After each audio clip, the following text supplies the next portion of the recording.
Hi guys, welcome back to my channel. So ഇന്നത്തെ video എല്ലാവർക്കും തമ്പ്നെയിലൊക്കെ കണ്ടിട്ട് മനസ്സിലായിട്ടുണ്ടാവും എന്ന് വിചാരിക്കുന്നു. So yes, how was my ക്ലീ ജേർണി? എന്തായിരുന്നു ഞാൻ ചെയ്ത മിസ്റ്റേക്ക്, എൻ്റെ പ്രിപ്പറേഷൻസ് എന്തൊക്കെയാണ്, സക്സസ് എന്താണ്, എനിക്ക് നിങ്ങളോട് പറയാൻ എന്താണ് ഉള്ളത് എന്നുള്ള കുറച്ച് കാര്യങ്ങളാണ് ഇന്നത്തെ വീഡിയോയിൽ നമ്മൾ ഇൻക്ലൂഡ് ചെയ്തിരിക്കുന്നത്. സോ നമുക്ക് താമസിക്കേണ്ട, നിങ്ങൾക്ക് എല്ലാവർക്കും എക്സാം നടക്കുകയാണ്, നിങ്ങൾക്ക് എല്ലാവർക്കും പഠിക്കാനുണ്ട്. സോ ഇത് ചെറിയ വീഡിയോ ആയിരിക്കും.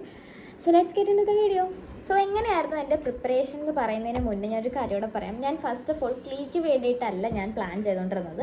ഞാൻ ക്ലാറ്റിന് വേണ്ടിയിട്ടായിരുന്നു പ്രിപ്പറേഷൻ സ്റ്റാർട്ട് ചെയ്തത്.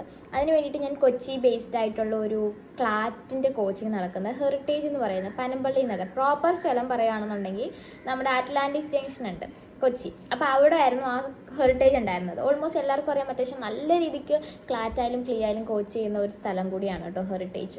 അപ്പം ഓഫ്ലൈൻ ആയിട്ടുണ്ട് അവർക്ക് രണ്ടും. അപ്പം ഇവിടെ ആയിരുന്നു ഞാൻ പഠിച്ചുകൊണ്ടിരുന്നത്. അപ്പം ഞാൻ അത് 12th കഴിഞ്ഞ് നേരെ അങ്ങ് പോവായിരുന്നു. 12th കഴിഞ്ഞ് ചെന്നപ്പോഴത്തേനും എനിക്ക് ഭയങ്കരമായിട്ടുള്ള ഹോം സിക്നെസ് വന്നിട്ട് എനിക്ക് അവിടെ നിൽക്കാൻ പറ്റുന്നില്ല, എനിക്ക് പഠിക്കാൻ പറ്റുന്നില്ല, എനിക്ക് വീട്ടിൽ പോകണം, എനിക്ക് അമ്മയെ കാണണം, എനിക്ക് കോളേജ് ആ ഒരു ഇൻസ്റ്റിറ്റ്യൂഷനിലേക്ക് പോകുമ്പോൾ തന്നെ എനിക്ക് നെഞ്ചത്തൊക്കെ ഇങ്ങനെ ഭയങ്കര വേദന വരുമായിരുന്നു. അത്രയ്ക്ക് ടെൻഷനായിരുന്നു എനിക്ക് അവിടെ പോകുന്നത്. സോ അപ്പോൾ തന്നെ ഞാനാണെന്നുണ്ടെങ്കിൽ എന്ത് ചെയ്തു, വീട്ടിലെന്നും ഡെയിലി വിളിച്ചിട്ട് കരച്ചിലായി, അതായി ഇതായി മറ്റേതായി. എന്നിട്ട് എനിക്ക് തിരിച്ച് വരണം എന്നുള്ള മൈൻഡ് സെറ്റായി ഞാൻ. അപ്പം ഞാൻ നേരെ അമ്മേനെ വിളിച്ചിട്ട് ഭയങ്കര എന്നും ഡെയിലി ഇങ്ങനെ പേരൻസിനെ വിളിച്ച് കരയുമ്പോഴത്തേനും അവർക്ക് തന്നെ ഒരു ബുദ്ധിമുട്ടുണ്ടാവല്ലോ. അമ്മ പിന്നെ ഞാൻ കരയുകയാണെന്നുണ്ടെങ്കിൽ അമ്മ പിന്നെ എനിക്ക് പ്രയോറിറ്റി തരും.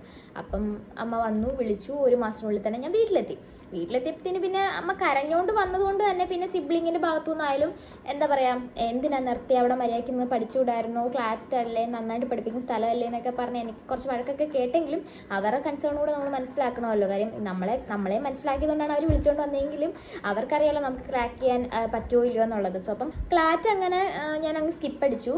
പിന്നെ ക്ലീക്ക് വേണ്ടിയിട്ട് അറിയുന്നത് ക്ലാറ്റ് കഴിഞ്ഞ് അടുത്ത് നമുക്ക് ക്ലീ എടുക്കാം എന്നുള്ളൊരു അറിവൊന്നും എനിക്കില്ലായിരുന്നു.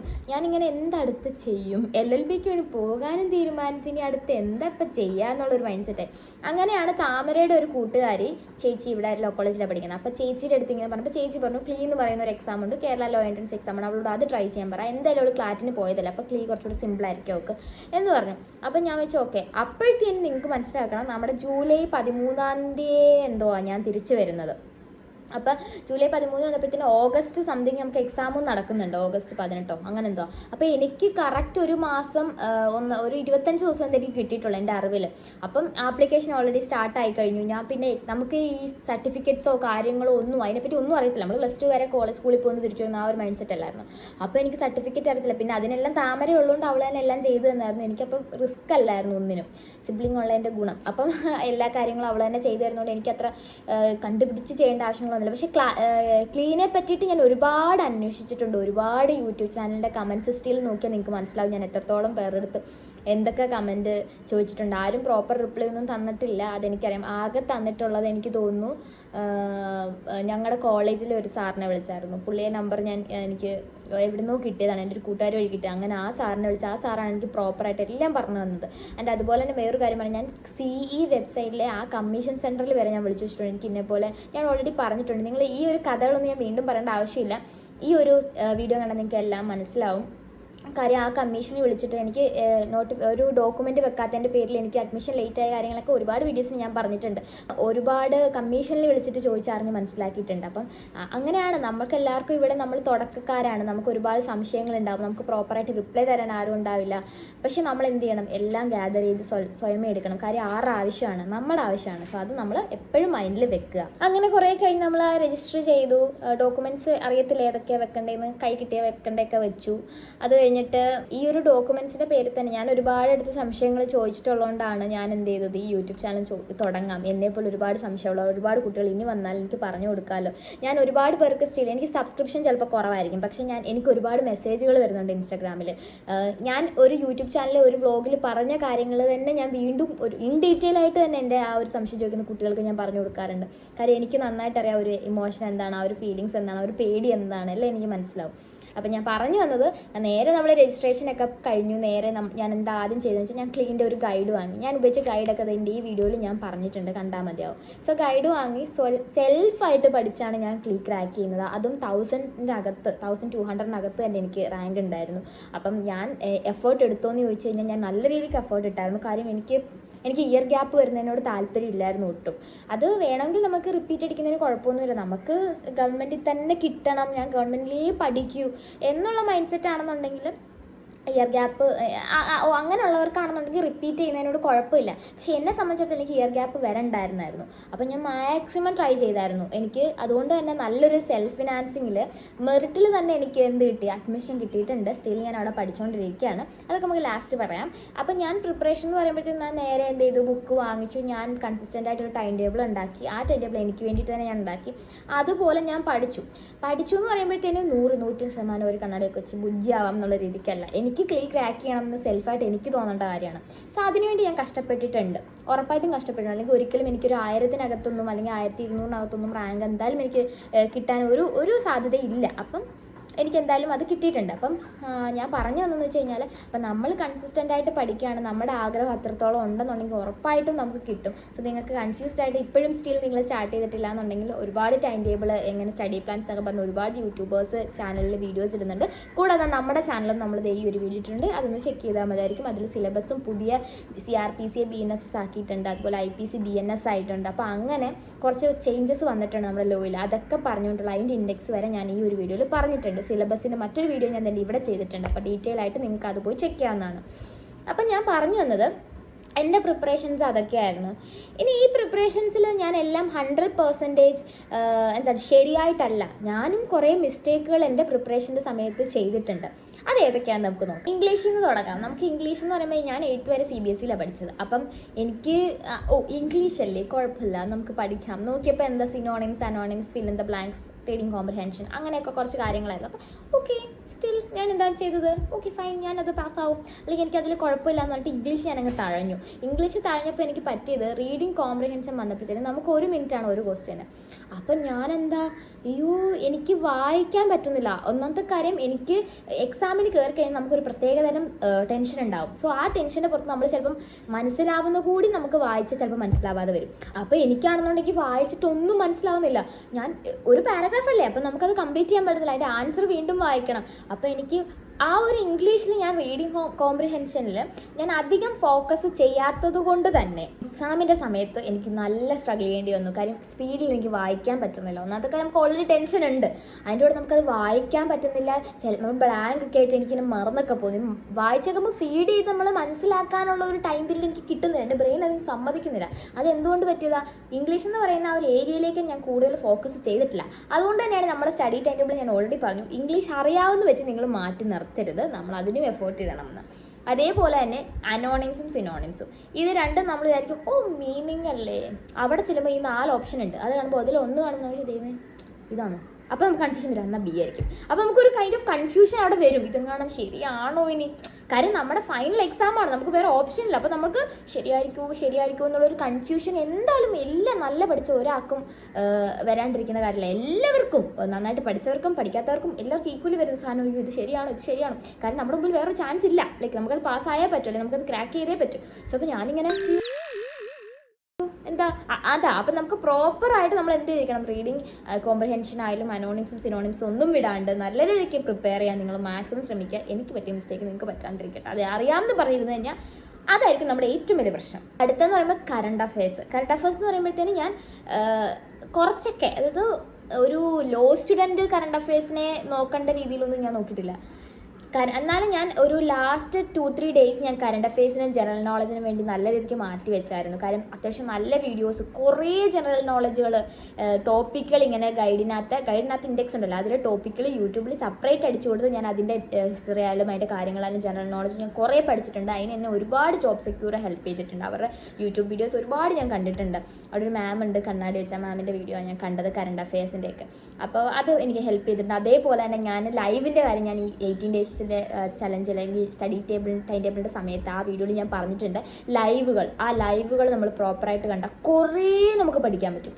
ഞാൻ വെറുതെ പറഞ്ഞല്ലോ, കുറേ നിങ്ങൾക്ക് പഠിക്കാൻ പറ്റും. സോ അപ്പോൾ അത് പ്രോപ്പറായിട്ട് കണ്ടും അങ്ങനെയൊക്കെയാണ് ഞാൻ കൂടുതൽ നോട്ട്സ് എടുക്കാൻ തുടങ്ങിയത്. അങ്ങനെ ആ നോട്ട്സ് പഠിച്ചു. നമ്മൾ ഈ നോട്ട്സ് എഴുതുന്ന കൂടി പഠിക്കാൻ പറ്റില്ല, നമ്മൾ അതിനുവേണ്ടി സെപ്പറേറ്റ് ടൈം മാറ്റി വെച്ച് അത് പ്രോപ്പറായിട്ട് കംപ്ലീറ്റ് പഠിക്കാൻ നമ്മൾ ശ്രമിക്കണം. എന്നാൽ മാത്രമേ നമുക്ക് ക്രാക്ക് ചെയ്യാൻ പറ്റത്തുള്ളൂ. നിങ്ങൾ അതിനെ ആ സീരിയസ്നെസ്സിൽ എടുക്കുക. സോ നിങ്ങൾക്കിപ്പോൾ ഒരു 18 ഡേയ്സ് അല്ലെങ്കിൽ 20 ഡേയ്സ് അല്ലെങ്കിൽ ഒരു 10 ഡേയ്സ് ഉള്ളെങ്കിൽ നിങ്ങൾ ആ 10 ഡേയ്സ് കഷ്ടപ്പെട്ടാൽ മതി. അത് കഴിഞ്ഞ് നിങ്ങൾക്ക് റിഗ്രറ്റ് വരത്തില്ല. കാര്യം നിങ്ങളുടെ മാക്സിമം നിങ്ങൾ ട്രൈ ചെയ്യണം. മാക്സിമം ചെയ്തില്ലെങ്കിൽ നമുക്ക് നാളെ റിഗ്രറ്റ് അടിക്കൂടാ, അതാണ് പ്രശ്നം. അപ്പോൾ നിങ്ങൾ മാക്സിമം ട്രൈ ചെയ്യും. 10 അല്ലെങ്കിൽ 15 ദിവസത്തെ കാര്യമല്ലേ ഉള്ളൂ.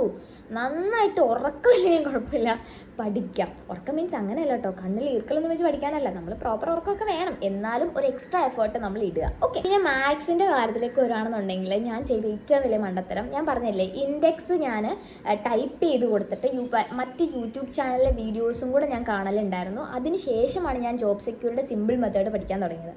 സോ ആദ്യത്തെ കുറച്ച് പോർഷൻ ഞാൻ എന്ത് ചെയ്തു, ഈ ഇൻഡെക്സ് നമ്മൾ നേരെ യൂട്യൂബിൽ അടിച്ചു കൊടുക്കുന്നു. ഏതോ പഠിപ്പിക്കുന്ന സാറുമാരൊക്കെ വന്നിട്ട്, അത് നോർമൽ ക്ലാസ് എടുക്കുന്ന സാറുമാരൊക്കെ വന്നിട്ട് അവരുടെ ചാനലുണ്ട്. അപ്പോൾ അവരെന്താ ഭയങ്കര ഇത്രയും വലിയ എസ്സേ പോലെയൊക്കെ ആൻസർ വരുന്ന സ്റ്റെപ്പായിട്ടുള്ള മാത്സിൻ്റെ ക്വസ്റ്റ്യൻസിൽ അങ്ങനെയൊക്കെയാണ്. അപ്പം ഞാൻ അതുപോലെ അങ്ങ് പഠിച്ചു. പക്ഷെ അങ്ങനെയാണോ നമ്മൾ ക്ലിക്ക് പഠിക്കേണ്ടത്? ഒരിക്കലും അല്ല. നമ്മളൊരു കോമ്പറ്റേറ്റീവ് എക്സാമിൽ നമ്മൾ ഈസി മെത്തേഡ്സാണ് നോക്കേണ്ടത്. അപ്പോൾ അതിന് വേണ്ടിയിട്ട് ഞാൻ പിന്നീടാണ് ജോബ് സെക്യൂരിറ്റിയുടെ ചാനൽ കാണുന്നത്. അപ്പം ആദ്യം പഠിച്ചതൊക്കെ വലിയ മെത്തേഡ്സാണ്. അപ്പോൾ ഞാൻ അത് കയ്യിൽ നിന്ന് പോയി. പിന്നെ നമുക്ക് സമയമില്ലല്ലോ, നമുക്ക് അയ്യോ അത് ഇത്. അപ്പോൾ മൊത്തത്തിൽ കുറച്ച് ടൈം അങ്ങോട്ട് കഴിഞ്ഞപ്പോഴത്തേക്കും നമ്മുടെ തല ഇങ്ങനെ പോകാൻ തുടങ്ങി, സമയമില്ല, ആ സാധനം വരാൻ തുടങ്ങി. അപ്പോൾ പിന്നെ അതിൽ കോൺസെൻട്രേറ്റ് ചെയ്യാനേ പറ്റില്ല. അങ്ങനെ ഞാൻ സിമ്പിൾ മെത്തേഡ് പഠിക്കാണ്ട് ഞാൻ ഭയങ്കര കോംപ്ലിക്കേറ്റഡ് മെത്തേഡ്സ് പഠിച്ചിട്ട് പോയി ആദ്യത്തെ കുറച്ച് പോർഷനിൽ. പിന്നാണ് സിമ്പിൾ മെത്തേഡ്. സോ നിങ്ങൾ മാക്സിമം ഭയങ്കര സിമ്പിൾ ക്വേഷനിലൂടെ എങ്ങനെ സോൾവ് ചെയ്യാന്നുള്ളതായിരിക്കണം മാത്സിൽ പഠിക്കേണ്ടത് കേട്ടോ, അത് ശ്രദ്ധിക്കാം. ആൻഡ് അതുപോലെ തന്നെ വേറൊരു കാര്യം പറയുകയാണെങ്കിൽ ലീഗൽ മാക്സിംസ് ഒക്കെ പഠിച്ചിട്ട് പോയി നിങ്ങൾക്ക് നല്ലപോലെ സ്കോർ ചെയ്യാൻ പറ്റും. എപ്പോഴും ചോദിക്കുന്ന കുറേ ലീഗൽ മാക്സിമുകളുണ്ട്, കുറേ യൂട്യൂബ് ചാനലുകൾ സെർച്ച് ചെയ്താൽ മതി. സോ ആ ലീഗൽ മാക്സിംസ് ഒക്കെ നിങ്ങൾ പഠിക്കുകയാണെന്നുണ്ടെങ്കിൽ ഉറപ്പായിട്ടും നല്ല മാർക്ക് തന്നെ ക്രാക്ക് ചെയ്യാൻ പറ്റും. നമുക്ക് അറിയാവുന്ന കുറച്ചുകൂടി ഈസി ആയിട്ടുള്ള പഠിച്ചിട്ട് പോയി നമുക്ക് മാർക്ക് കിട്ടുകയല്ലേ ചെയ്യുന്നത്. പിന്നാണ് മെൻ്റൽ എബിലിറ്റി എന്ന് പറയുമ്പോഴത്തേക്കും നമ്മൾ നല്ല മനസ്സിരുത്തി നല്ലപോലെ വായിച്ചാൽ നമുക്കത് നന്നായിട്ട് ആൻസർ ചെയ്യാൻ പറ്റുന്ന ഒരു പോർഷനാണ്. എനിക്ക് പറ്റിയെന്താണെന്ന് വെച്ച് കഴിഞ്ഞാൽ റീഡിങ് കോംപ്രിഹെൻഷൻ അവിടെ കിടക്കുക. അപ്പോൾ അതിന് കുറച്ച് സമയം എടുത്തു. അപ്പോൾ അതെൻ്റെ ടെൻഷനിൽ ഇങ്ങനെ കിടക്കുക. അപ്പോൾ എനിക്ക് ഈ മെൻ്റൽ എബിലിറ്റിയിൽ കുറേ നമുക്ക് ശ്രദ്ധിക്കാൻ പറ്റാണ്ട് പോകും. ചിലപ്പോൾ നമ്മൾ അത്രയും ടെൻഷൻ അടിച്ചിരിക്കുകയാണെന്നുണ്ടെങ്കിൽ നമുക്കത് ഭയങ്കര ബുദ്ധിമുട്ടായിരിക്കും. അപ്പോൾ നിങ്ങൾ പ്രോപ്പറായിട്ട് റീഡിങ് കോംപ്രിഹെൻഷൻ നന്നായിട്ട് ശ്രദ്ധിക്കുക. അതേപോലെ തന്നെ മെൻ്റൽ എബിലിറ്റി നന്നായിട്ട് നമുക്ക് സ്കോർ ചെയ്യാൻ പറ്റും. കാര്യം എനിക്ക് അനുഭവം കൊണ്ട് പറയാം, മെൻ്റൽ എബിലിറ്റിക്ക് നമുക്ക് നല്ല സ്കോർ ചെയ്യാൻ പറ്റും. നമ്മൾ സമയം എടുത്ത് നമ്മൾ കുറച്ച് മനസ്സിരുത്തി ഒന്ന് ഒറ്റ തവണ വായിച്ചാൽ മതി, നമുക്ക് നന്നായിട്ട് സ്കോർ ചെയ്യാൻ പറ്റും. സോ അത് നിങ്ങൾ ശ്രദ്ധിക്കാൻ മറന്നു പോകരുത്. സോ ഇംഗ്ലീഷ് നിങ്ങൾ നന്നായിട്ട് വായിച്ച് അത് പ്രോപ്പറായിട്ട് സ്പീഡിൽ വായിക്കാനും കൂടെ നിങ്ങൾ പ്രാക്ടീസ് ചെയ്യണം. സ്പീഡിൽ വായിച്ച് മനസ്സിലാക്കാനും കൂടെ നിങ്ങൾ മാക്സിമം പ്രാക്ടീസ് ചെയ്യണം. അത് നിങ്ങൾ വായിച്ചാലേ പറ്റത്തുള്ളൂ. ലീഗൽ റീസണിങ് ഞാൻ ആദ്യങ്ങൾ പഠിച്ചുകൊണ്ടിരുന്ന സമയത്ത് ഞാൻ എന്താ ചെയ്യുന്നത് വെച്ചാൽ, നോർമൽ ഒരു പേഴ്സൺ ചിന്തിക്കുന്ന പോലെ ചിന്തിച്ച് ആൻസർ ചെയ്യും. അത് ശുദ്ധ മണ്ടത്തരാണ്.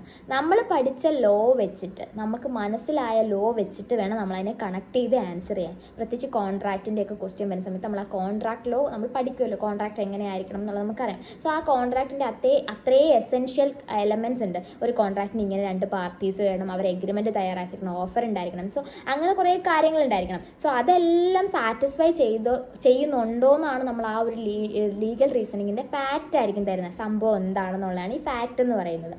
ആരൊക്കെ ഉണ്ടായിരുന്നു ആ ഒരു കേസിൽ, അതിൽ വരുന്ന കാര്യങ്ങൾ എന്തൊക്കെയാണ്, അത് കേസിലേക്ക് നയിച്ചത് എന്തുണ്ടായപ്പോഴാണ്. സോ അതെല്ലാം കൂടെ അടങ്ങിയ ഒരു സംഭവമാണ് ഈ ഫാക്റ്റ് എന്ന് പറയുന്നത്. സോ ആ ഫാക്റ്റ് നല്ലതായിട്ട് വായിച്ചിട്ട് ഇത് എന്തിനെ പറ്റി അടിസ്ഥാനപ്പെട്ടാണ് പറയുന്നത്. ഇപ്പോൾ കോൺട്രാക്റ്റ് ആണെന്നുണ്ടെങ്കിൽ കോൺട്രാക്റ്റിൻ്റെ എല്ലാ എസെൻഷ്യൽസും ഇത് കംപ്ലീറ്റ് ചെയ്യുന്നുണ്ടോ, 2 പാർട്ടീസ് ഉണ്ട്. എസെൻഷ്യൽസ് എന്ന് പറയുമ്പോൾ എന്താണ്, അതിന് അനിവാര്യമായിട്ടുള്ള ഒരു കോൺട്രാക്റ്റിന് വേണ്ട എല്ലാം അതിലുണ്ടോ, അത് സാറ്റിസ്ഫൈ ചെയ്യുന്നുണ്ടോ. അങ്ങനെ നമ്മൾ ആ ലോയിനെ വെച്ച് വേണം നമ്മൾ അതിന് ആൻസർ ചെയ്യാൻ. അല്ലാതെ ഇപ്പോൾ കോൺട്രാക്റ്റ് ഉണ്ടായിരുന്നല്ലോ, കോൺട്രാക്റ്റ് ചിലപ്പോൾ സൈൻ ചെയ്തിട്ടുണ്ടാവില്ല, അപ്പോൾ അതൊരു കോൺട്രാക്റ്റ് ആവുമോ, ഇല്ല. സോ നമ്മളൊരു നോർമൽ പേഴ്സൺ ചിന്തിക്കുന്ന പോലെ ചിന്തിക്കാണ്ട് നമ്മൾ എന്ത് ചെയ്യുക, മാക്സിമം ലോനെ കണക്ട് ചെയ്ത് ചിന്തിക്കാം. അപ്പോൾ അത് ശ്രദ്ധിക്കാം. ഓക്കെ, അത് ആദ്യ നാളുകളിൽ ഞാൻ പഠിച്ചുകൊണ്ടിരുന്ന സമയത്ത് എനിക്ക് പറ്റിയൊരു അബദ്ധമാണ്. പക്ഷേ പിന്നീട് എക്സാമിൻ്റെ സമയമായപ്പോഴത്തേക്കും എനിക്കത് മനസ്സിലായി എങ്ങനെയാണ് ലീഗൽ റീസണിങ്ങിലേക്ക് നമ്മൾ കൂടുതൽ ശ്രദ്ധിക്കേണ്ടത്. ഒരു നോർമൽ പേഴ്സൺ അല്ല, നമ്മൾ ലോനെ വെച്ചിട്ട് കണക്ട് ചെയ്യാം. ആൻഡ് എൻ്റെ സക്സസ് എന്ന് പറയുമ്പോൾ എനിക്ക് 1200 റാങ്ക് ഉണ്ടായിരുന്നു. ഓഫ് കോഴ്സ് നമ്മളൊരു സെൽഫ് സ്റ്റഡി ചെയ്യുന്ന ഒരാളാണ്. അതുപോലെ തന്നെ ക്ലീനെ പറ്റിയിട്ട് 25 ദിവസം മുന്നെയാണ് ഞാൻ അറിയുന്നത്. അതേപോലെ തന്നെ കോച്ചിങ്ങിന് ഞാൻ പോയിട്ടില്ല. ഞാനാണ് 1200 റാങ്ക് വാങ്ങിച്ചിരിക്കുന്നത്. സോ നിങ്ങൾ മനസ്സിലാക്കേണ്ട ഒരു കാര്യം, നമ്മൾ അത്യാവശ്യം നല്ല എഫേർട്ട് ഇടുകയാണെന്നുണ്ടെങ്കിൽ, അത്യാവശ്യം നല്ല നമ്മുടെ മാക്സിമം എഫേർട്ട് ഇടുകയാണെന്നുണ്ടെങ്കിൽ നമുക്ക് നല്ലൊരു നമ്മുടെ ഹാർഡ് വർക്കിൻ്റെ ബലം നമുക്ക് എന്തായാലും ഉണ്ടാവും. സോ അതുകൊണ്ടാണ് ലാസ്റ്റ് ടൈം വരെ എനിക്ക് കമ്മീഷനിൽ നിന്ന് വരെ വിളിച്ച് എനിക്ക് ഡോക്യുമെൻ്റ് അപ്ലൈ ചെയ്യാത്തതുകൊണ്ട് ചിലപ്പോൾ അഡ്മിഷൻ്റെ കാര്യം സംശയമാണ് എന്ന് പറഞ്ഞ സമയം വരെ എൻ്റെ എഫേർട്ടിൻ്റെയും എൻ്റെ ഹാർഡ് വർക്കിൻ്റെയും എൻ്റെ പ്രാർത്ഥനയുടെയും ഗുണം കൊണ്ടാണ് എനിക്ക് 1 മാസത്തിന് ശേഷം സ്പോട്ടിലാണ് ഞാൻ ഉദ്ദേശിച്ച കോളേജിൽ ഉദ്ദേശിച്ച BBA LLBയിൽ തന്നെ എനിക്ക് കിട്ടിയത്. അതിന് ഞാൻ നല്ല രീതിക്ക് ഭയങ്കര ഗ്രേറ്റ്ഫുൾ ആണ്. കാര്യം എന്താണെന്നറിയാമോ, എൻ്റെ എഫേർട്ട്, എൻ്റെ പ്രാർത്ഥന, എൻ്റെ ഹാർഡ് വർക്ക്, അതൊക്കെ hard work will pay of എന്ന് പറയുന്നത് കേട്ടിട്ടില്ലേ? So that's it. നമ്മുടെ ഹാർഡ് വർക്കിൻ്റെ ബലം നമുക്ക് എന്തായാലും ഉണ്ടായിരിക്കും. അത് നിങ്ങൾ ഉറച്ച് വിശ്വസിക്കണം. സോ അങ്ങനെയാണ് എൻ്റെ സക്സസ് എന്ന് പറയുന്നത്.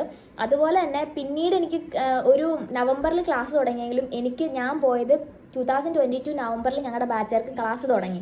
ഞാൻ ജോയിൻ ചെയ്യുന്നത് January 3 2023. അത്രയും ലാഗായി എനിക്ക്. ക്രിസ്മസ് വെക്കേഷൻ വന്നു, എനിക്ക് അഡ്മിഷൻ കിട്ടുമോ, എനിക്ക് പേടിയായി തുടങ്ങി. എനിക്ക് പഠിക്കാൻ പറ്റുമോ, എനിക്ക് ഇത്രയും റാങ്ക് കിട്ടി, എനിക്ക് ഇനി ഒന്നും കൂടെ എൻ്റെ ഒരു വർഷം എല്ലാം ജാനുവരി നിൽക്കുന്നേ ഉള്ളൂ. എപ്പോഴും എക്സാമും അഡ്മിഷനും വരുന്ന നവംബറിൽ, അടുത്ത നവംബർ വരെ ഞാൻ വെയിറ്റ് ചെയ്യണം. എൻ്റെ മെൻ്റൽ ഹെൽത്ത് നിങ്ങളൊന്ന് ആലോചിക്കുക. അപ്പോൾ ഞാൻ മെൻ്റലി ഇങ്ങനെ കിളി മാറിയ ഒരു അവസ്ഥയായിരുന്നു എനിക്ക്. പക്ഷേ സ്റ്റിൽ ഞാൻ പറയണം, നിങ്ങളുടെ ഹാർഡ് വർക്ക് ബലം ഉണ്ടാവും, ഉറപ്പാണ് മക്കളെ. ഞാൻ പറയാം, നമ്മളുടെ ഹാർഡ് വർക്ക് ജെനുവിനായിട്ടുള്ള രീതിയിലാണെന്നുണ്ടെങ്കിൽ നിങ്ങളുടെ പ്രാർത്ഥനയ്ക്കും നിങ്ങളുടെ ഹാർഡ് വർക്കിനും ബലം ഉണ്ടാവും, ഉറപ്പാണ്. എനിക്ക് വേണ്ട, ജീവിച്ചിരിക്കുന്ന ഒരു ഗ്യാരണ്ടിയാണ് ഈ ഇരിക്കുന്ന ഞാൻ. ജീവിച്ചിരിക്കുന്നത് നിങ്ങൾക്ക് ഒരു എക്സാമ്പിളാണ് ഞാൻ. അപ്പോൾ നിങ്ങൾക്കത് വിശ്വസിക്കാം. ഇനി കുറച്ച് കൈൻഡ് ഓഫ് നിങ്ങളെ ഒന്ന് മോട്ടിവേറ്റ് ചെയ്യുക, അല്ലെ? നിങ്ങൾക്ക് ഏറ്റവും കൂടുതൽ ഇപ്പോൾ ഈ ഒരു സമയത്ത് അത്യാവശ്യം അത് തന്നെയാണെന്ന് എനിക്ക് തോന്നുന്നു. അതായത് ഫസ്റ്റ് തിങ്, നിങ്ങൾ ബിലീവ് ഇൻ യുവർ സെൽഫ്. നിങ്ങൾക്ക് പറ്റാത്തതായിട്ട് ഒരു സംഭവവും ലോകത്തില്ല. നിങ്ങൾക്ക് പറ്റുന്നതേ ദൈവം നമ്മുടെ മുമ്പിൽ കൊണ്ടുതരത്തുള്ളൂ. പറ്റാത്തത് നമുക്ക് ചിലപ്പോൾ നഷ്ടപ്പെട്ടു എന്നിരിക്കും. സോ അതിന് നമ്മൾ എന്തല്ല, അർഹനല്ല. ആദ്യത്തെ ട്രൈ ചിലപ്പോൾ നഷ്ടപ്പെട്ടെന്ന് വെച്ചാൽ അതിന് നമ്മൾ അർഹനല്ലെന്ന് കരുതരുത്. നമ്മുടെ മാക്സിമത്തിൽ നമ്മൾ രണ്ടാമതും ട്രൈ ചെയ്യാം. എന്നിട്ട് കിട്ടിയില്ലെങ്കിൽ we are not deserving that. Okay. പക്ഷെ നിങ്ങളെ കൊണ്ട് പറ്റാത്തൊന്നുമില്ല. പ്രത്യേകിച്ച് ക്ലീ ഒക്കെ നിങ്ങളെ കൊണ്ട് പറ്റടാ. നിങ്ങളോട് ഞാൻ മൗണ്ട് എവറസ്റ്റ് കീഴടക്കാനല്ലല്ലോ പറയുന്നത്. ജസ്റ്റ് ക്ലീ. നിങ്ങൾക്ക് ഹാർഡ് വർക്ക് ആൻഡ് കൺസിസ്റ്റൻസി, നിങ്ങൾ ഗുഡ് ടൈം ടേബിൾ ആണ്, നിങ്ങൾ നന്നായിട്ട് പഠിക്കുകയാണെന്നുണ്ടെങ്കിൽ യു വിൽ ഡെഫിനറ്റ്ലി ക്രാക്ക്. അതാണ് believe in your self. First നമുക്ക് അതാ വേണ്ടത്. നമ്മൾ ചുമ്മാ എന്നെ കൊണ്ട് പറ്റത്തില്ലെന്ന് പറഞ്ഞാൽ നമുക്ക് വല്ല എഫേർട്ട് ഇടാൻ തോന്നുമോ? നമുക്ക് സെൽഫായിട്ടൊരു കോൺഫിഡൻസ് കിട്ടുമോ? നമുക്കൊരു മൂഡ് ശരിയാവോ നമ്മളിങ്ങനെയൊക്കെ വിചാരിച്ചു? ഒരിക്കലില്ല. So believe in yourself. നിങ്ങൾക്ക് പറ്റും, നിങ്ങളെക്കൊണ്ടേ പറ്റും. ആ സാധനം ചിന്തിക്കാം. ഞാൻ ഓൾറെഡി കഴിഞ്ഞ വീഡിയോയിൽ പറഞ്ഞായിരുന്നു, ഈ ABCD ഒന്നും അമ്മയുടെ വയറ്റിൽ വെച്ചേ നമ്മൾ പഠിച്ചിട്ട് ഇറങ്ങി വന്നതല്ല. ഇതൊക്കെ നമ്മൾ പയ്യെ ഓരോ സ്ഥലത്ത് പോയി പഠിച്ചതാണ്. സോ ക്ലീൻ്റെ പോർഷൻസ് ആയാലും നിങ്ങളും അതുപോലെ തന്നെ പഠിക്കുന്ന കുട്ടികളായിരിക്കും. ചിലപ്പോൾ ബേസ് ലെവലിൽ നിന്ന് തുടങ്ങുന്നതായിരിക്കും. മതി, നമ്മൾ എഫേർട്ട് ഇട്ടങ്ങ് പഠിച്ചാൽ മതി. നെക്സ്റ്റ് തിങ്, ഓവർ കോൺഫിഡൻസ് നമ്മളെ വല്ലാണ്ട് കിൽ ചെയ്യും. നമുക്ക് ഒട്ടും പ്രോപ്പറായിട്ട് നമുക്ക് എക്സാം കണ്ടക്ട് ചെയ്യാൻ പറ്റില്ല. ഇംഗ്ലീഷ് ഓൾമോസ്റ്റ് കവർ ചെയ്തു, ഞാൻ ലീഗൽ റീസണിങ് എനിക്ക് അറിയാം ഷോ എന്നൊക്കെ പറഞ്ഞിട്ട് ഓവർ കോൺഫിഡൻസ് ആയി കഴിഞ്ഞാൽ ഉണ്ടല്ലോ മക്കളെ, എക്സാമിന് വരും നമ്മളിങ്ങനെ എൻ്റെ ദൈവം ഞാൻ ഈ ഓവർ കോൺഫിഡൻസ് ഇടണ്ടായിരുന്നു, ആ ഒരു കൈൻഡ് ഓഫ് നമ്മുടെ മൈൻഡ് മാറും. സോ ഓവർ കോൺഫിഡൻസ് ഇല്ല, പക്ഷെ നമ്മൾ കോൺഫിഡൻ്റ് ആയിരിക്കണം. ഓവർ കോൺഫിഡൻ്റ് ആവാൻ പാടില്ല. അത് നമ്മളെ മൈൻഡ് സെറ്റിനെ ഭയങ്കരമായിട്ട് ദൂഷ്യമുണ്ടാകും. കാര്യം നമ്മൾ എന്ത് ചെയ്യാം, ആ ഓവർ കോൺഫിഡൻസിൻ്റെ ഒരു എക്സാമ്പിൾ ഞാൻ പറഞ്ഞുതരാം. എൻ്റെ ഒരു ഇംഗ്ലീഷിൻ്റെ കാര്യം ഞാൻ പറഞ്ഞില്ലേ, reading comprehension, oh my god എനിക്കറിയാം എന്നുള്ള മൈൻഡ് സെറ്റിൽ ഞാൻ പോയിട്ട് എനിക്ക് വായിക്കാൻ നേരത്തെ എനിക്ക് ടെൻഷനായി. അതാണ്, നമ്മൾ ഓവർ കോൺഫിഡൻസ് ആയിരുന്നു ഇംഗ്ലീഷ് എനിക്ക് ഭയങ്കരമായിട്ട് അറിയാമെന്നുള്ളത്. സിനോണിംസ് ഒക്കെ അതൊക്കെ വായിക്കുമ്പോൾ ആ ഓപ്ഷനിൽ തന്നെ കാണും. അതൊക്കെ പെട്ടെന്ന് മനസ്സിലാവും. എന്തായി ആ ഓവർ കോൺഫിഡൻസ് എന്തായി കാണാം അല്ലേ? എനിക്ക് ഏറ്റവും കൂടുതൽ ടഫായിട്ട് തോന്നുന്നത് ഇംഗ്ലീഷ് ആയിരുന്നു. സത്യം പറഞ്ഞാൽ അത് വേറൊന്നും കൊണ്ടല്ല, ഞാനത് അറിയാമെന്നും പറഞ്ഞ് മാറ്റി വെച്ചൊരു സബ്ജക്റ്റാണ്. അവിടെ എനിക്ക് പിഴച്ചു, മനസ്സിലായോ? അതാണ്, ആ ഓവർ കോൺഫിഡൻസ് നമ്മളെ ഇല്ലാണ്ടാക്കും. സോ ഓവർ കോൺഫിഡൻസ് വേണ്ട, പക്ഷെ കോൺഫിഡൻ്റ് ആയിരിക്കണം. ബിലീവ് ചെയ്യണം, നിങ്ങളെ കോൺഫിഡൻ്റ് ആയിരിക്കണം. So that's it. Second thing, self study. ഞാൻ കോച്ചിങ്ങിന് പോകുന്നുണ്ട്, ഞാൻ ഇന്നടുത്താണ് കോച്ചിങ്ങിന് പോകുന്നത്, എനിക്ക് ഡെയിലി ക്ലാസ് ഉണ്ട്, എനിക്ക് മൊഡ്യൂൾസ് അവർ പ്രൊവൈഡ് ചെയ്യുന്നുണ്ട്. അവരെല്ലാം അവരുടെ ഭാഗത്തുനിന്ന് പ്രോപ്പറായിട്ട് ചെയ്യുന്നുണ്ടെങ്കിൽ നിങ്ങൾ എന്താ ചെയ്യേണ്ടത്? പഠിക്കുക എന്നുള്ളതാണ്. ഒരു ഓൺലൈൻ ക്ലാസ് കയറി ഇരുന്ന് കഴിഞ്ഞാൽ എനിക്കറിയാവുന്ന ഒരു കാര്യം ഞാൻ പറയട്ടെ, നമ്മൾ പ്രോപ്പറായിട്ട് നോട്ട് പ്രിപ്പയർ ചെയ്യും, അവരുടെ ക്ലാസ് നമുക്ക് മനസ്സിലാവും. പക്ഷേ ഈ സാധനം നമ്മുടെ തലയിലോട്ട് നമ്മൾ കയറ്റണമല്ലോ. At that time lecture note എഴുതുന്ന പറഞ്ഞാൽ നമ്മുടെ തലയിൽ കയറത്തില്ല. Self study is very important. നമ്മൾ കോച്ചിങ് ആണെന്നുണ്ടെങ്കിലും എന്ത് തന്നെ ആണെന്നുണ്ടെങ്കിലും നിങ്ങൾ സ്വന്തമായിട്ട് നിങ്ങൾക്ക് വേണ്ടി സമയം കണ്ടെത്തി നിങ്ങൾ പഠിച്ചില്ലാത്ത പക്ഷം നിങ്ങൾക്ക് പഠിക്കുന്നത് തലയിൽ നിൽക്കത്തില്ല. നമ്മളിനി എത്ര വലിയ ലെവൽ കോച്ചിങ്ങിൽ പോയെന്ന് പറഞ്ഞാലും നിങ്ങൾക്ക് തലയിൽ നിൽക്കണമെങ്കിൽ നിങ്ങൾക്ക് വേണ്ടി നിങ്ങൾ സമയം കണ്ടെത്തി ഒരു സെൽഫ് സ്റ്റഡി ചെയ്യാണ്ട് നടക്കത്തില്ല. സോ സെൽഫ് സ്റ്റഡി ഇഫ് നിങ്ങൾ കോച്ചിങ്ങിന് പോകുന്നുണ്ടെങ്കിലും ഇല്ലെന്നുണ്ടെങ്കിലും മസ്റ്റായിട്ടുള്ള കാര്യമാണ്. ആ സെൽഫ് സ്റ്റഡിക്ക് നിങ്ങൾ നിങ്ങളുടേതായിട്ടൊരു ടൈം ടേബിൾ പ്രിപ്പയർ ചെയ്തിരിക്കണം. നിങ്ങൾ എണീക്കുന്ന സമയം, നിങ്ങൾ കഴിക്കുന്ന സമയം, നിങ്ങൾ പുറത്തു പോകുന്ന സമയം, നിങ്ങൾ ഉറങ്ങുന്ന സമയം എല്ലാം നിങ്ങൾക്കാണ് അറിയാവുന്നത്. സോ അത് കണക്കിലെടുത്ത് ഒരു ടൈം ടേബിൾ പ്രിപ്പയർ ചെയ്യുമ്പോൾ ഓക്കെ രാവിലെ ഇത് പഠിക്കാം, വൈകിട്ട് ഇത് പഠിക്കാം, ആ ടൈം ടേബിളേ അല്ല. രാവിലെ 9 മണി തൊട്ട് 12 മണി വരെ ഞാൻ ഇന്ന പോർഷൻ പഠിക്കും. ആ ടൈമാണ്, ടൈം ടേബിളാണ്. രാവിലത്തെയും ഉച്ചക്കത്തെയും അതല്ല, ടൈം വെച്ചിട്ട് പഠിക്കുക. ഇത്ര മണിക്കൂർ, ഇത്ര സമയം തൊട്ട് ഇത്ര, അത് ഇമ്പോർട്ടൻ്റ് ആണ്. നിങ്ങൾക്ക് ഒരുപാട് പോർഷൻസ് കവർ ചെയ്യാൻ നിങ്ങളെ ഭയങ്കരമായിട്ട് ബൂസ്റ്റ് ചെയ്യും, ഹെൽപ്പ് ചെയ്യും അത്. Okay, that's it. അടുത്തതാണ് കൺസിസ്റ്റൻസി. നമ്മൾ ഇന്ന് ടൈം ടേബിൾ ഓക്കെ രാവിലെ എഴുന്നേറ്റ് നമ്മൾ റെഡിയായി ഞാൻ പഠിക്കാൻ പോവാണെന്നുള്ള മൈൻഡ് സെറ്റ് ചെയ്യുന്നിട്ട് ആ ഒരു ദിവസം ടൈം ടേബിൾ പ്രിപ്പയർ ചെയ്ത ദിവസം മാത്രം, ഇല്ല ന്യൂ ഇയർ റെസൊല്യൂഷൻ പോലെ ആദ്യത്തെ ഒരു 1-ാം തീയതി മാത്രം കംപ്ലീറ്റ് നമ്മൾ ചെയ്യും, 2-ാം തീയതി തൊട്ട് തകൃതി. അപ്പം അതാവരുത്, കൺസിസ്റ്റൻ്റ് ആയിരിക്കണം. നമ്മളൊരു ടൈം ടേബിൾ പ്ലാൻ ചെയ്തു ഇന്ന ദിവസം മുതൽ ഇന്ന വരെ, ആ കൺസിസ്റ്റൻസി ബിഫോർ എക്സാമിനേഷൻ നിങ്ങൾ എൻ്റർ ചെയ്യുന്നതിന് മുന്നേ വരെ ആ കൺസിസ്റ്റൻസി നിങ്ങൾക്ക് ഉണ്ടായിരിക്കണം. കാര്യം എന്താണെന്നറിയാമോ, നിങ്ങൾ എക്സാമിൽ കയറുന്നതിന് മുന്നേ വരെയുള്ള നിങ്ങൾ വായിക്കുന്ന മൈന്യൂട്ടായിട്ടുള്ള കാര്യങ്ങൾ വരെ നിങ്ങൾ എക്സാമിൽ കയറുമ്പോൾ ഹെൽപ്പ് ചെയ്യും.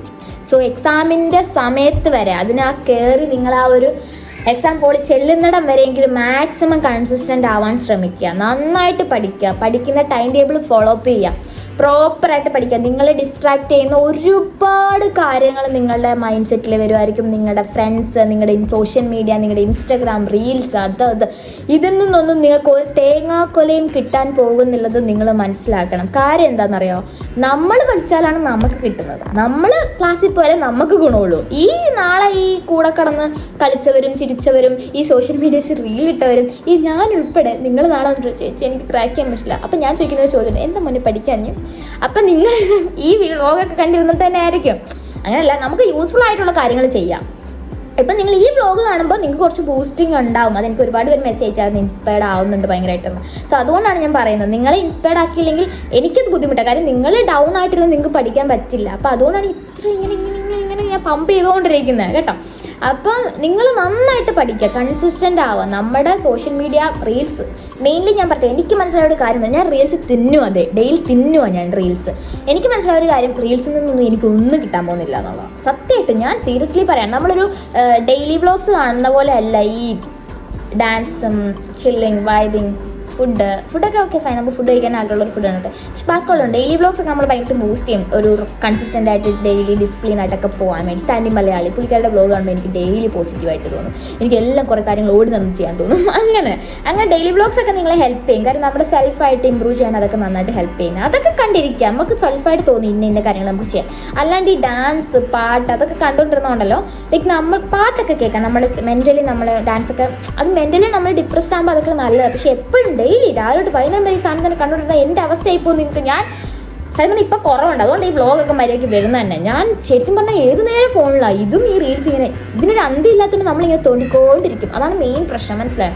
നിങ്ങൾ മാക്സിമം ആ ഒരു സോഷ്യൽ മീഡിയ ഈ പ്രത്യേകിച്ച് ഇൻസ്റ്റഗ്രാം അതൊക്കെ കുറച്ച് നിങ്ങൾ മാറ്റി വെക്കുക, ഈ എക്സാം വരെയെങ്കിലും. ഓക്കെ, അത് ഞാൻ പറയുന്നത്. അത് കഴിഞ്ഞ് നമ്മൾ യൂസ് ചെയ്തു. നിങ്ങൾ കോളേജിൽ ചെന്നിട്ട് നിങ്ങൾക്ക് ഫ്രീ ടൈം കിട്ടുമ്പോൾ യൂസ് ചെയ്യാമല്ലോ നമുക്ക്. പക്ഷെ നമ്മൾ കോളേജിൽ എത്തണ്ടേ, അതാണത്. അപ്പോൾ ഏകദേശം എല്ലാ കാര്യങ്ങളും നിങ്ങൾക്ക് മനസ്സിലായിട്ടുണ്ടെന്ന് ഞാൻ വിചാരിക്കുന്നു. കാര്യം ഇത്രയൊക്കെ ഉള്ളൂ, നമ്മളെ കൊണ്ട് പറ്റാത്തതാണ് നമ്മുടെ ലൈഫിൽ ഒന്നുമില്ല. നമ്മൾ ട്രൈ ചെയ്യണം, നമ്മുടെ മാക്സിമം നമ്മൾ ട്രൈ ചെയ്യുക. എന്നിട്ട് നമ്മളെ കൊണ്ട് പറ്റിയില്ലെങ്കിൽ നമ്മൾ വിഷമിച്ചിട്ട് കാര്യമുണ്ട്. അല്ലെങ്കിൽ നമ്മൾ പിന്നെ എന്താ ചെയ്യാൻ പോകുന്നത്, റിഗ്രറ്റ് ചെയ്യും. സോ റിഗ്രറ്റ് നമ്മുടെ ലൈഫിൽ ഉണ്ടാകുന്ന ഒരു കാരണം ആവരുത്. സോ പല കാര്യങ്ങൾക്ക് പലതിനും റിഗ്രറ്റ് ചെയ്ത ഒരാളാണ് ഞാൻ. അതുകൊണ്ട് പറയാം, നമ്മുടെ മാക്സിമം എഫേർട്ട് നമ്മൾ ഇട്ടിട്ട് നമുക്ക് പറ്റിയില്ലെന്നുണ്ടെങ്കിൽ ഫൈൻ, അതിൻ്റെ വഴിക്ക് വിടുക. പക്ഷെ അത് അല്ലാണ്ട് രാവിലെ ഒരു ബുക്ക് നോക്കിയിട്ട് രാവിലെ ഒരു ബുക്ക് എടുത്ത് ഇങ്ങനെ വെച്ചിട്ട് ഞാൻ എഫേർട്ട് ഇട്ടു എന്ന് പറയുന്നതിൽ ഒരു കാര്യമില്ല. സോ നമ്മൾ എന്ത് ചെയ്യാം, പ്രോപ്പറായിട്ട് കൺസിസ്റ്റൻ്റ് ആയിട്ട് ഹാർഡ് വർക്ക് ചെയ്യുക. അതിൻ്റെ ബെസ്റ്റ് എക്സാമ്പിളാണ് ഞാൻ നിങ്ങളടുത്ത് ഞാൻ പറഞ്ഞല്ലോ, എൻ്റെ 2 മാസത്തിന് ശേഷം കോളേജിൽ നിന്നൊരു വ്യക്തിയാണ് ഞാൻ, അത് സ്പോട്ടിൽ കിട്ടിയിട്ട്. സോ അതും ഞാൻ ഉദ്ദേശിച്ച ശ്രീനാരായണ ലോ കോളേജിലാണ് ഞാൻ പഠിക്കുന്നത്. ഓൾമോസ്റ്റ് എല്ലാവർക്കും ഇപ്പം തന്നെ അറിയാം, അതുകൊണ്ട് ഞാനങ്ങ് പറയാം. സോ ആ കോളേജിൽ എത്ര വരെ റാങ്കിനെ എടുക്കും എന്നുള്ളത് നിങ്ങൾ മനസ്സിലാക്കണം. കാര്യം എനിക്ക് കാറ്റഗറി ബേസിസിലല്ല കിട്ടിയത് അഡ്മിഷൻ. എന്നെ സ്റ്റേറ്റ് മെറിറ്റിൽ നോർമൽ ജനറൽ കാറ്റഗറിയിൽ എന്നെ കൂട്ടിയേക്കുന്നു അവർ. കാര്യം എൻ്റെ community certificate non criminal certificate ഞാൻ വെക്കാത്തതുകൊണ്ട് തന്നെ അവർക്കറിയത്തില്ല എൻ്റെ ഏതാ കാസ്റ്റ് എന്നും. എനിക്ക് ആ ഒരു റിസർവേഷൻ എനിക്ക് കിട്ടിയിട്ടില്ല. പകരം എന്താണ്, എന്നെ അവർ ജനറൽ കാറ്റഗറിയിലാണ് ഇൻക്ലൂഡ് ചെയ്തിരിക്കുന്നത്. സോ എന്നിട്ടും ഞാൻ ഉദ്ദേശിച്ച കോളേജിൽ ഞാൻ ഉദ്ദേശിച്ച BBA എനിക്ക് കിട്ടി. സോ അതാണ് നമ്മുടെ ഹാർഡ് വർക്ക്, നമ്മുടെ എല്ലാ കാര്യങ്ങളും, ദൈവത്തിനോടുള്ള പ്രാർത്ഥന ഒക്കെ നിങ്ങളെ നല്ലതിന് വേണ്ടി തന്നെ നല്ലയിടത്ത് തന്നെ കൊണ്ടെത്തിക്കും. സോ നമ്മുടെ മാക്സിമം നമ്മൾ ഇടുക എന്തിലായാലും. സോ എല്ലാവരും പോയിരുന്നു പഠിക്കുക. ഇനി ഇത് കഴിഞ്ഞിട്ട് നെക്സ്റ്റ് വ്ളോഗ് എന്ന് പറഞ്ഞിട്ട് ഞാൻ തന്നെ ആഡ് ചെയ്യുന്ന എൻ സ്ക്രീനിൽ പോയി കാണണമെന്നൊന്നുമില്ല. നിങ്ങൾക്ക് സമയം കിട്ടുമ്പോഴൊക്കെ കണ്ടാൽ മതി. പിന്നെ ആ ഡീറ്റെയിൽഡ് സിലബസ് ഞാൻ കൊടുക്കാം, അതിൻ്റെ ഈ വ്ളോഗ് അതൊന്ന് പോയി കണ്ടോളൂ. അത് കുറച്ചും കൂടെ നിങ്ങൾക്ക് ഇമ്പ്രൂവൈസ് ചെയ്യാമല്ലോ. അതുപോലെ തന്നെ പിന്നെ ഒരു വ്ളോഗ് എന്ന് വെച്ച് കഴിഞ്ഞാൽ ഈ 18 days വ്ളോഗിനകത്ത് ഞാൻ പറഞ്ഞിട്ടുണ്ട് എന്താണ് പുതിയതായിട്ട് ലോസ് വന്നല്ലോ, സെക്ഷൻസ് ആഡ് ചെയ്ത് CRPC BNS. അപ്പോൾ അത് നിങ്ങൾ കുറച്ചുകൂടെ ഒന്ന് കോൺസെൻട്രേറ്റ് ചെയ്യുക. ഞാൻ അതിനകത്തിലാണ് ഇൻഡെക്സ് ഒക്കെ കൊടുത്തിട്ടുണ്ട് ആ വ്ളോഗിൽ, ഈ വ്ളോഗിൽ. അപ്പോൾ അതൊന്ന് ചെക്ക് ചെയ്യാം. അപ്പോൾ അത്രയേ ഉള്ളൂ. ചാനൽ ഇഷ്ടപ്പെടുകയാണെങ്കിൽ സബ്സ്ക്രൈബ് ചെയ്യാൻ മറക്കണ്ട, ലൈക്ക് ചെയ്യാൻ മറക്കണ്ട, എന്തെങ്കിലും ഡൗട്ട്സ് ഉണ്ടെങ്കിൽ കമൻറ്റ് ചെയ്യാൻ മറക്കണ്ട. ആ കമൻറ്റ് സെക്ഷനിൽ ഡൗട്ട് ക്ലിയർ ആയില്ലെങ്കിൽ ഇൻസ്റ്റാഗ്രാമിൽ മെസ്സേജ് അയക്കാം. എൻ്റെ ഐഡിയ എല്ലാവർക്കും ഓൾമോസ്റ്റ് അറിയാം. സഹനാസ് വ്ലോഗ് എന്ന് തന്നെയാണ്. നിങ്ങൾ തപ്പി ചിലപ്പോൾ കിട്ടും, ചിലപ്പോൾ കിട്ടത്തില്ല. കാര്യം അതിൽ അത്യാവശ്യം വലിയ ഫോളോവേഴ്സ് ഒന്നുമില്ല, 158 സംതിങ്ങേ ഉള്ളൂ, തുടങ്ങിയിട്ടുണ്ടായിരുന്നുള്ളൂ. അപ്പം അതുകൊണ്ട് നിങ്ങൾ മാക്സിമം ഫോളോ ചെയ്യുക. ഫോളോ എല്ലാവരും സംശയം ചോദിക്കുക. അതുപോലെ ഇനി ഇഷ്ടപ്പെടുകയാണെങ്കിൽ ഫോളോ ചെയ്താലേ കുട്ടി കുട്ടി ചെറിയ ചെറിയ വ്ലോഗ്സ് ഒക്കെ ഇടാറുണ്ട്. അപ്പം ഇപ്പം അതൊന്നും പോയി കാണണ്ട, ഞാൻ പറഞ്ഞതേ ഉള്ളൂ. സോ അപ്പം അത്രയൊക്കെ ഉള്ളൂ.